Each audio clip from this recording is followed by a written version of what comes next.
O tema que vem a calhar é o seguinte: comunhão e koinonia e suas várias faces. O texto base é o livro de Atos, capítulo 2, versos 42 a 47.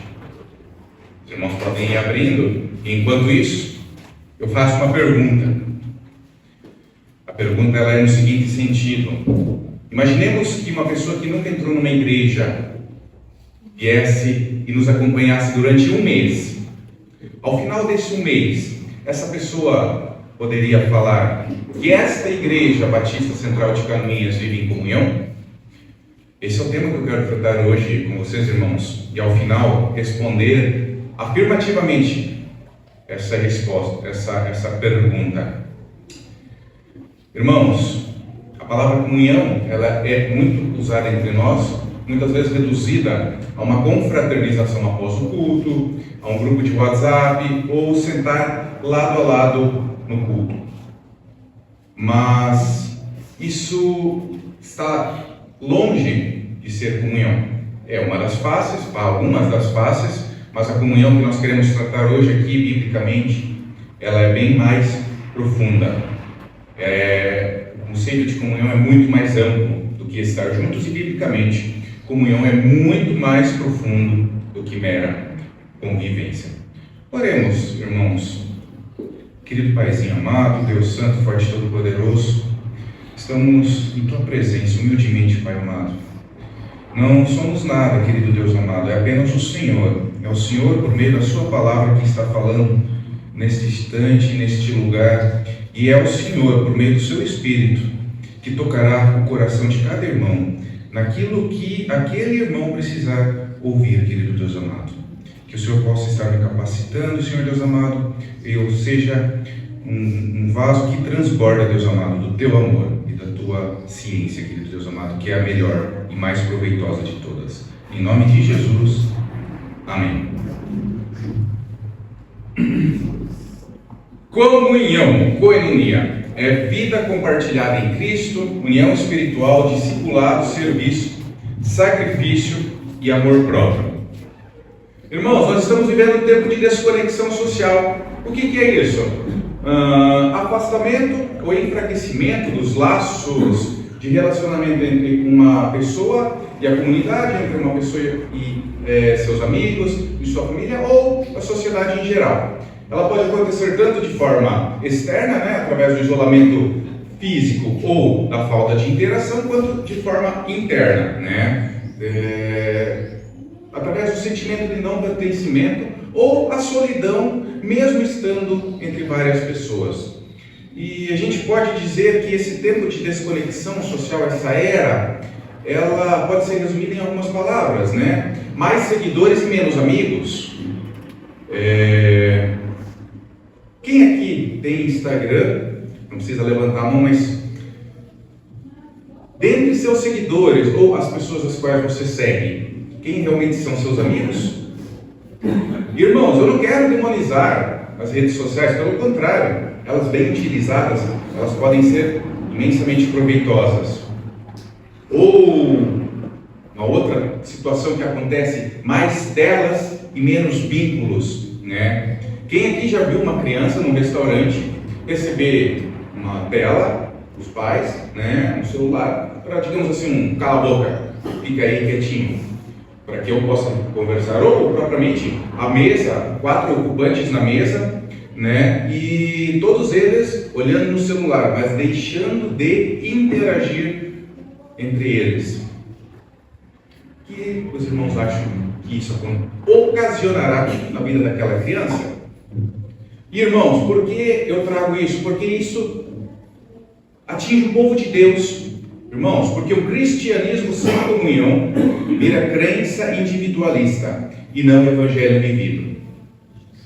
Hoje, irmãos, eu quero olhar para Atos capítulo 2, versículos 42 a 47 e entender o que é comunhão verdadeira, como ela funcionava na igreja primitiva e o que a gente pode fazer para aplicar um pouquinho dela nos dias atuais. Todos abriram suas Bíblias? Quem já abriu, faz um aleluia. Com Maria faz um aleluia. Irmãos, vamos começar a leitura a partir do verso 42. E todos continuavam firmes, seguindo os ensinamentos dos apóstolos, vivendo em amor cristão, partindo pão juntos e fazendo orações. Os apóstolos faziam muitos milagres e maravilhas, e por isso todas as pessoas estavam cheias de temor. Todos os que criam estavam juntos e unidos, e repartiam uns com os outros o que tinham. Vendiam as suas propriedades e outras coisas, e dividiam o dinheiro com todos, de acordo com a necessidade de cada um. Todos os dias, unidos, se reuniam no pátio do templo, e nas suas casas partiam o pão e participavam das refeições, com alegria e humildade. Louvavam a Deus por tudo e eram estimados por todos. E cada dia o Senhor juntava ao grupo as pessoas que iam sendo salvas. Irmãos, vamos começar trazendo o conceito, de koinonia, comunhão. Eu vou usar os dois termos aqui de forma sinônima, tá? Koinonia é um termo grego. Já conto para vocês uma curiosidade desse termo. E quero trazer um pouquinho também do contexto histórico, do que aconteceu, do porquê o que aconteceu para que essa igreja primitiva fosse dessa forma. Irmãos, a palavra koinonia, ou o conceito de comunhão, aparece cerca de 20 vezes no Novo Testamento. Só no Novo Testamento, não me importa nesse momento aqui as vezes que acontecem no Antigo. Eu não sei, vocês acham que é muito ou é pouco? Respondo para vocês, é muito. Nas minhas pesquisas eu consegui visualizar que talvez um outro termo que seja muito mais polêmico, que é o dízimo. A palavra dízimo é utilizada cerca de 3 vezes no Novo Testamento. E a gente sabe, o dízimo ele é assim polêmico para quem não conhece realmente essa doutrina aqui entre nós. Mas ali na sociedade talvez ele é muito mal visto, certo, irmãos? No entanto, ele só aparece 3 vezes. Ao passo que a palavra koinonia ou comunhão, ela aparece aproximadamente 20 vezes. Pode ser um pouquinho mais, um pouquinho menos, depende da versão que vai estar sendo lida. E a palavra koinonia ou comunhão, então, ela significa participação conjunta, uma sociedade espiritual, compartilhar o que somos e o que temos, e, acima de tudo, unidade fundada em Cristo, não em afinidades humanas.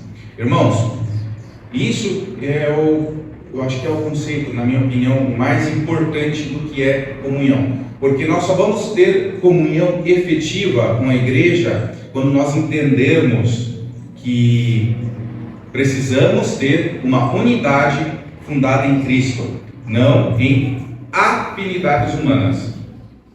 Eu não devo me sentar próximo, ou eu posso me sentar, mas enfim, o estar na igreja, o sentar próximo, ele não é o que a gente está querendo, o que a gente está procurando enquanto comunhão.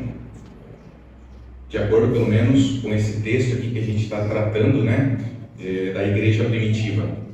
A curiosidade que eu havia comentado há alguns segundos, ela se trata dessa palavra, koinonia. Ela surgiu na Grécia Antiga e era utilizada para descrever uma empresa onde todos eram donos igualmente. Ou seja, se um perdia, todos perdiam. Se um ganhava, todos ganhavam. Isso explica o espírito da igreja primitiva. Aliás, isso deve ser, inclusive, o espírito como toda igreja que realmente leva as escrituras a sério, como essa igreja deve se portar. Como praxe de minha parte, toda vez eu trago sempre um conceito do dicionário sobre o tema ou a palavra-chave que a gente está falando. E hoje eu trago de 2 dicionários brasileiros da língua portuguesa, no dicionário Aurélio, comunhão aparece como sacramento da Eucaristia, ato ou efeito de comungar.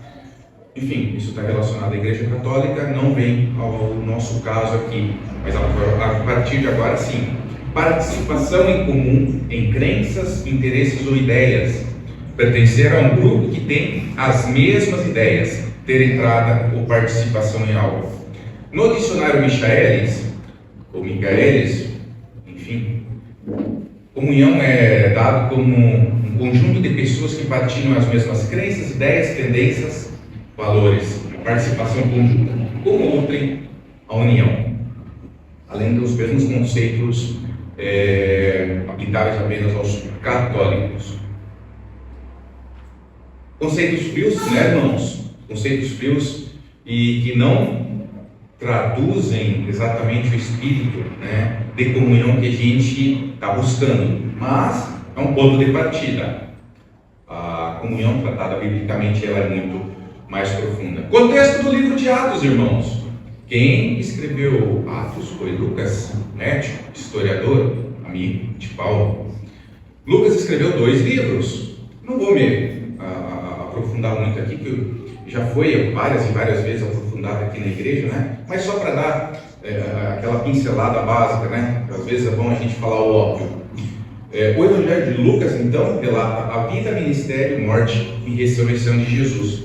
Ao passo que o livro de Atos relata a história da igreja primitiva após a ascensão do nosso Senhor Jesus.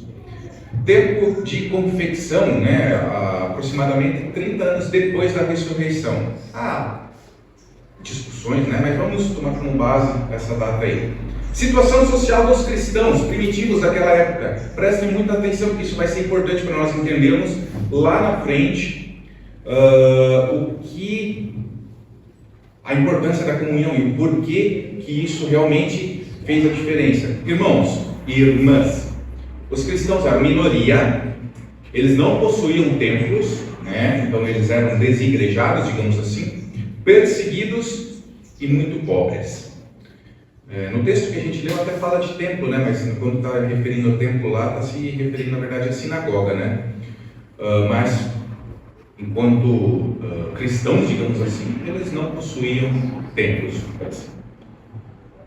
Apesar disso tudo, apesar dessa situação social dos cristãos, a igreja crescia, não por métodos, mas por comunhão.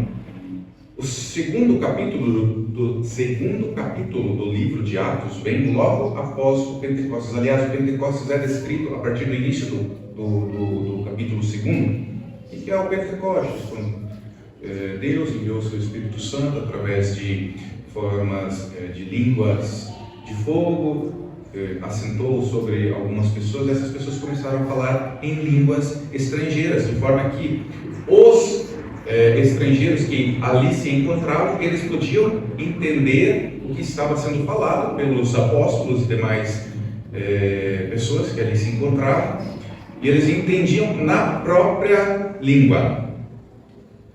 E nesse dia, com base nesse ato, 3.000 pessoas se converteram, surgindo então, portanto, a primeira comunidade cristã da história. Vocês percebem, irmãos? O elo que manteve todas essas pessoas ligadas entre si era a comunhão através do Espírito Santo, como está escrito lá no verso 42. E perseveravam na doutrina dos apóstolos, na comunhão, no partir do pão e nas orações. Aliás, esses eram os 4 pilares que sustentaram a igreja primitiva. A doutrina dos apóstolos. A base da fé era o ensino transmitido pelos apóstolos, que servia como guia para a vida e as decisões da comunidade cristã. A comunhão, né?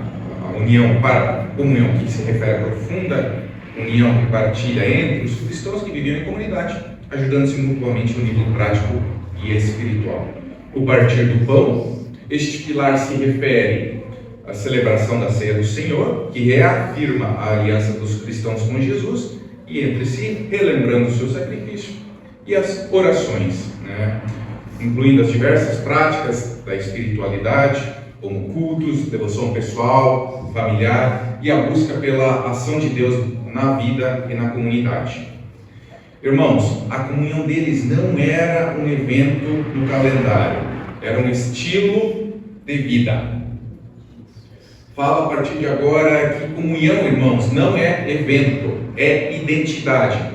Não é evento porque comunhão vai além das ocasiões formais ou agendadas. Não é algo que acontece apenas em horários e locais pré-determinados e depois cessa.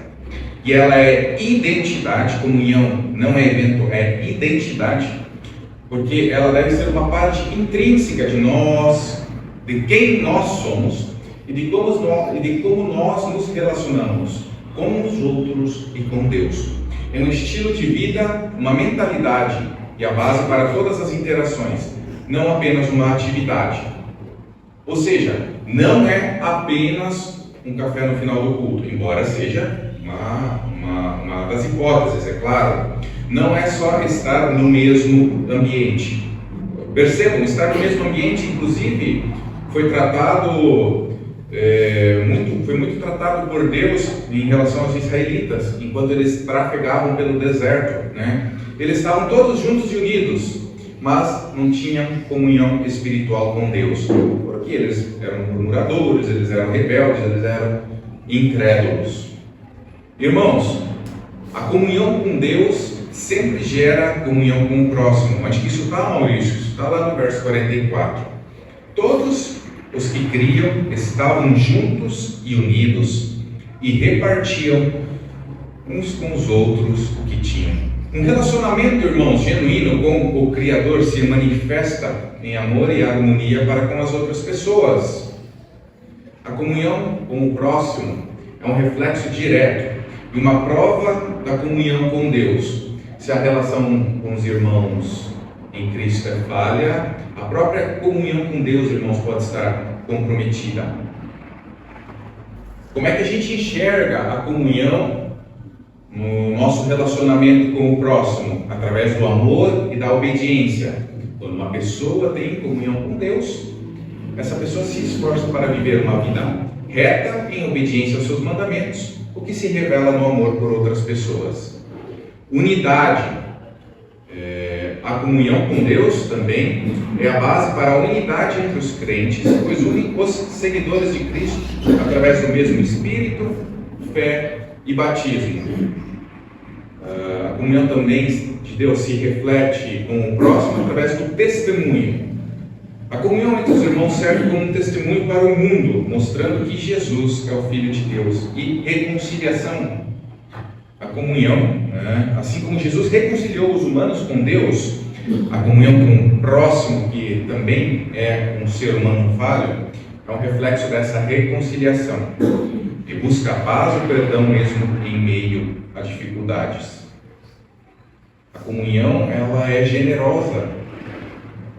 A comunhão com generosidade, irmãos, refere-se à prática de compartilhar e se unir aos outros de forma generosa, tanto em comunidade quanto individualmente. É a virtude de dar espontaneamente e com alegria, seja compartilhando tempo, recursos, atenção ou o que for necessário, criando laços de amor e apoio mútuo. Isso está comprovado lá no verso 45, em que diz: vendiam as suas propriedades e outras coisas e dividiam o dinheiro com todos, de acordo com a necessidade de cada um. Eles vendiam as propriedades e os bens deles. Irmãos, isso não era comunismo, até porque esse conceito diabólico surgiu séculos depois. Inclusive é totalmente contra a religião. Também não é uma obrigação, pois era amor voluntário deles, irmãos. Eu quero fazer um exercício com todos vocês aqui agora. Não precisa se levantar, não precisa cumprimentar o irmão, precisa apenas fechar o olho. Feche os olhos, irmãos e irmãs, e se transportem para aquela época, digamos, os anos 60 depois de Cristo, e tentem se imaginar sendo aqueles cristãos.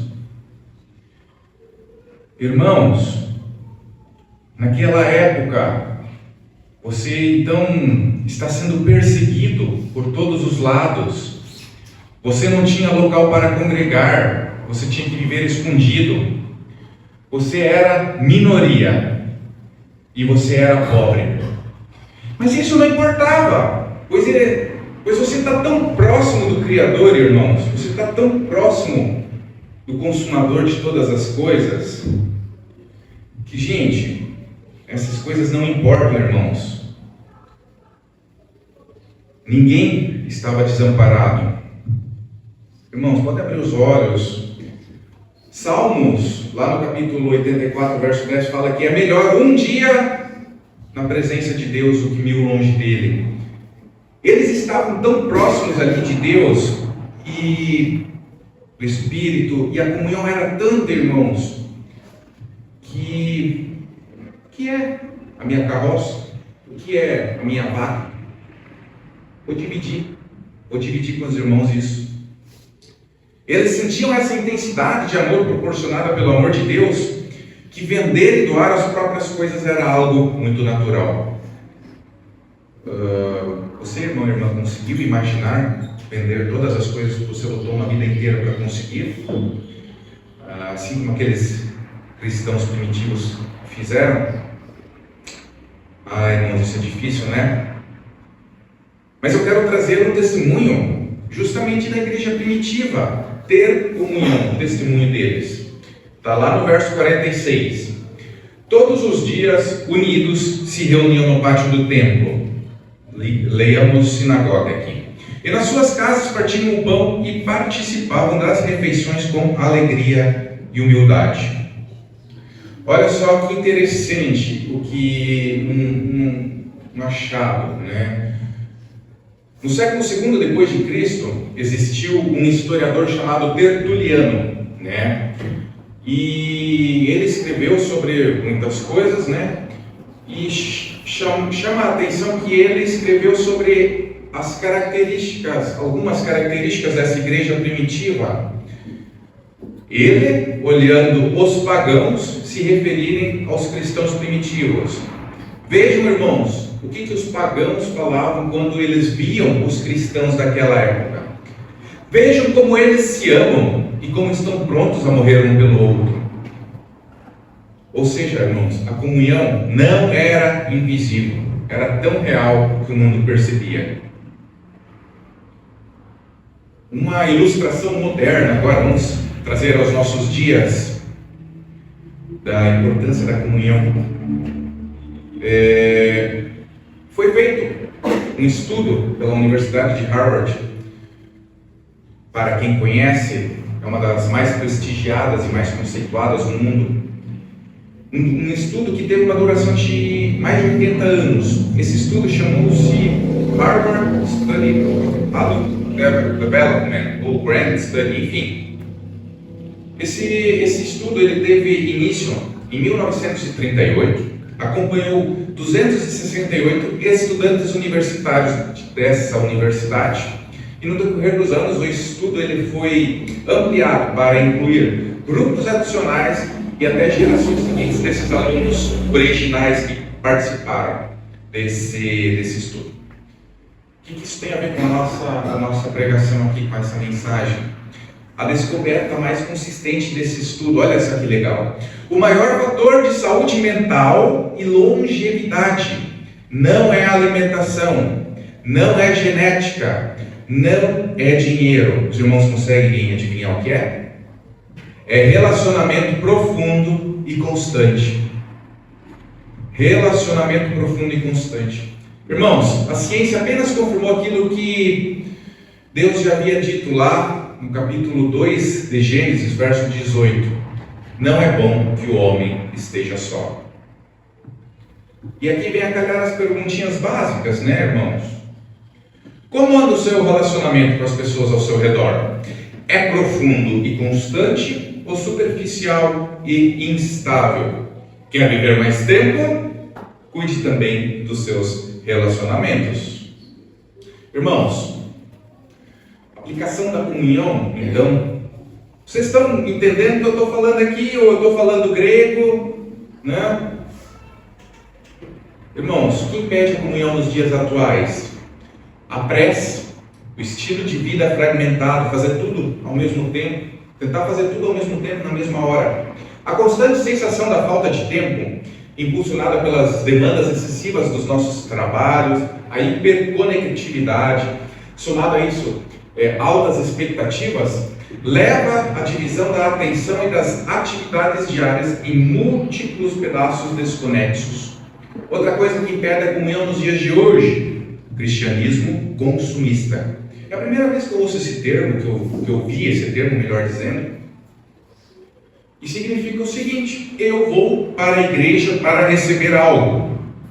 Refere-se à influência do consumismo na fé, onde a busca por bens materiais e satisfação pessoal substitui a devoção espiritual, a caridade e o serviço.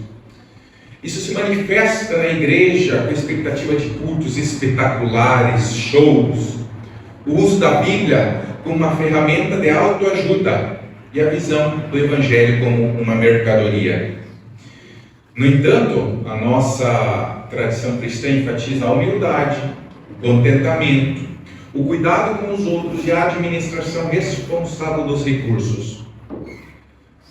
Irmãos, outro fator que impede a comunhão nos dias atuais, a falta de vulnerabilidade. Ninguém pode saber dos meus problemas, ninguém pode me ajudar com os meus problemas. Irmãos, a falta de vulnerabilidade na vida do cristão é vista de forma até paradoxal, né? Enquanto a cultura muitas vezes prega essa força e a autossuficiência, a fé cristã ela vai no sentido oposto. Ela aponta a vulnerabilidade e a fraqueza humanas como um caminho para a manifestação do poder e da graça de Deus.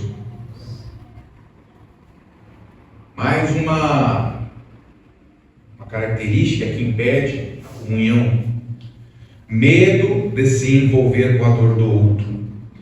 Nós cristãos temos princípios básicos e claros que incentivam a superação desse medo, através da compaixão ativa e do amor ao próximo. A gente viu isso aqui semanas atrás, irmãos, com o velório da irmã Noêmia, que foi realizado aqui na igreja, né? E como isso uniu os irmãos através da comunhão, né? Chorarem com os que choram, né? Dar força aos enlutados. E eu acho que agora eu vou falar do grande vilão, na minha opinião, da comunhão nos dias atuais, que é a fé individualista. Eu e Deus está ótimo.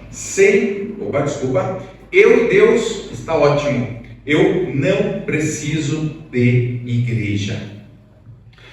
A fé individualista é a crença de que a relação com o divino é estritamente pessoal, focada na experiência e na autonomia individual, sem a necessidade da comunidade, tradição, né, ou orientação externa. Embora a fé seja, irmãos, em sua essência pessoal e intransferível, essa abordagem individualista pode ser problemática, pois ela ignora a importância da dimensão comunitária da espiritualidade, como a orientação em uma igreja, o apoio mútuo e a responsabilidade social. Irmãos, um membro não funciona fora do corpo,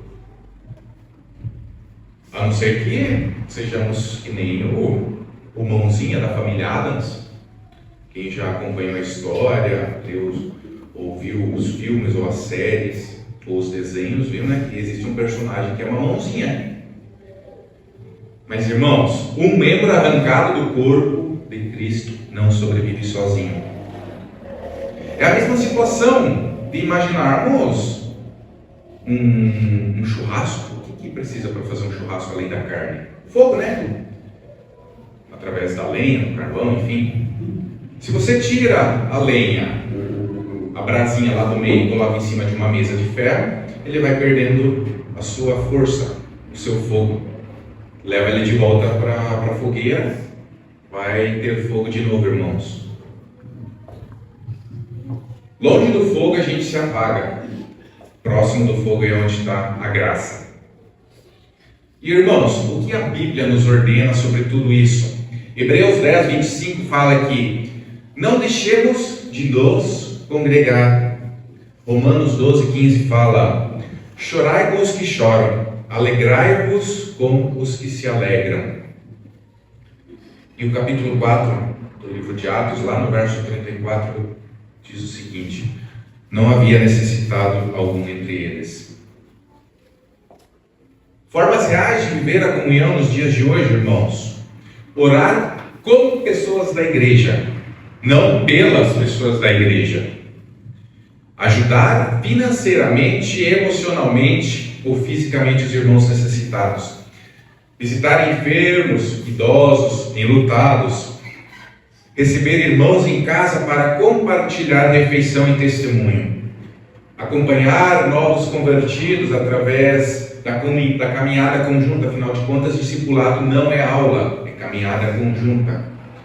E servir com os dons e não só sentar no culto. Irmãos, quem só frequenta a igreja, mas não vive comunhão, é um mero espectador, ele não é discípulo. Ser discípulo de Cristo não é fácil, todos devemos saber isso. Isso está confirmado lá em Lucas 9:23, quando Jesus diz à multidão que se alguém quer ser meu seguidor, negue a si mesmo, tome diariamente sua cruz e siga-me. Irmãos e irmãs, partindo já para a conclusão, a comunhão bíblica que eu estou tentando trazer aqui para vocês, ela não é uma opção para nós cristãos, ela é evidência do novo nascimento. A igreja primitiva não cresceu com marketing, mas ela cresceu com amor visível, como Tertuliano disse. Ela cresceu com vida compartilhada. Ela cresceu com fé em ação. Não é à toa, está escrito no verso 47 do texto base do culto de hoje: e o Senhor lhes acrescentava dia a dia os que iam sendo salvos.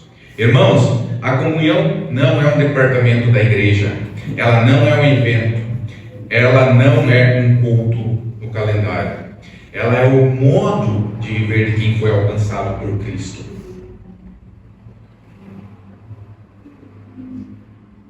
Uma pergunta retórica, cada um pense consigo mesmo: se toda a igreja vivesse em comunhão como eu vivo, haveria comunhão de verdade neste ambiente? Depois de ouvirmos tudo isso que foi explicitado nessas breves palavras, a pergunta feita na abertura, ela pode ser respondida afirmativamente? Irmãos, talvez nós estejamos isolados, talvez nós estejamos evitando relacionamentos, talvez nós estejamos feridos, talvez nós desejemos reconstruir vínculos, ou talvez nós queiramos começar a viver a comunhão de verdade. Eu quero convidar você, irmão, a colocar isso no altar de Deus e pedir para que Ele possa te auxiliar nesse caminho. Vai deixar de ter problemas, irmãos? Não, jamais. Mas a comunhão, ela vai nos auxiliar a suportar isso. Ilustro aqui, irmãos, que até Jesus recebeu a ajuda de Simão de Cirene no momento mais crucial e mais doloroso de sua vida aqui na terra, na crucificação. Recebeu ajuda para carregar a cruz. E por qual razão nós também cristãos não podemos aceitar também? Nós precisamos ter mais comunhão se quisermos que a nossa igreja cresça. O Salmo 73, versículos 25 e 26, assim fala: a quem tenho no céu, senão a ti, e na terra nada mais desejo além de estar junto a ti. Ainda que a minha carne e o meu coração enfraqueçam, Deus é a força do meu coração e a minha herança para sempre. Irmãos, oremos pedindo que Deus nos transforme de frequentadores para irmãos, de público para corpo e de conhecidos para família. Vamos orar, irmãos? Querido Paizinho amado, Deus santo, Deus maravilhoso, Deus onipotente, onisciente, Criador e consumador de todas as coisas. Ó, como Tu és maravilhoso, Pai. Ó, Pai, que possamos viver essa comunhão que aqueles primeiros cristãos viveram. Aqueles primeiros cristãos que estavam próximos de Ti, não tanto mais quanto nós, mas que viram muitos milagres acontecerem pela mão dos apóstolos que caminharam junto contigo, Senhor Deus. Querido Deus, que nós possamos transportar para os dias de hoje, nesta igreja, a comunhão vivenciada por aquelas pessoas. Que não tenhamos medo de nos desfazermos de tudo, porque a Tua palavra diz que realmente nada nos importa além de estarmos em Tua presença. Ó, querido Deus, nos ajuda, Deus, a estarmos mais próximos de Ti, querido Deus, e sentirmos, Deus amado, a comunhão, a verdadeira comunhão, a verdadeira coinonia aqui neste espaço, nesta igreja, Deus amado. Assim oramos, querido.